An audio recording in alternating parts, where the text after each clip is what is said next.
તો અમદાવાદથી મહત્વપૂર્ણ સમાચાર સામે આવી રહ્યા છે, જે અમદાવાદમાં મિલકતો સીલને લઈને વેપારીઓનો વિરોધ. અમદાવાદમાં મિલકતો સીલ લઈને વેપારીઓનો વિરોધ, કે જ્યાં એસજી હાઈવેના રેસ્ટોરન્ટ દુકાન માલિકોનો વિરોધ. ત્યારે દક્ષિણ ઝોન એમસી ઓફિસ ખાતે વિરોધ કરાયો.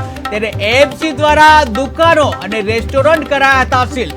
તો મહત્વપૂર્ણ સમાચાર સામે આવી રહ્યા છે અમદાવાદથી, કે જ્યાં એમસી દ્વારા જે કાર્યવાહી હાથ ધરવામાં આવી છે, અમદાવાદમાં જે મિલકતો સીલ કરવાની એમસી દ્વારા કાર્યવાહી હાથ ધરવામાં આવી છે, અને જ્યાં મિલકતો સીલને લઈને વેપારીઓનો વિરોધ સામે આવ્યો છે, ત્યારે એસજી હાઈવેના રેસ્ટોરન્ટ અને દુકાન માલિકોનો આ વિરોધ સામે આવ્યો છે. ત્યારે દક્ષિણ ઝોન એમસી ઓફિસ ખાતે વેપારીઓ દ્વારા વિરોધ કરવામાં આવ્યો, જ્યાં એમસી દ્વારા જે દુકાનો અને રેસ્ટોરન્ટ છે કે તેઓને સીલ કરવામાં આવ્યા હતા, અને તેને લઈને જે વેપારીઓ દ્વારા વિરોધ કરવામાં આવી રહ્યો છે, કે જ્યાં અમદાવાદની આ ઘટના છે કે અમદાવાદમાં વેપારીઓ વિરોધ પર ઉતર્યા છે. ત્યારે ઉલ્લેખનીય છે કે રાજકોટમાં જે ઘટના બની હતી ને ત્યારબાદ તંત્ર દરેક એકમમાં ફાયર સેફટી તેમજ લાયસન્સ સહિતની જે કામગીરી છે તેને લઈને તંત્ર એક્શન મોડમાં આવેલું છે. ત્યારે ઠેર ઠેર જગ્યાએ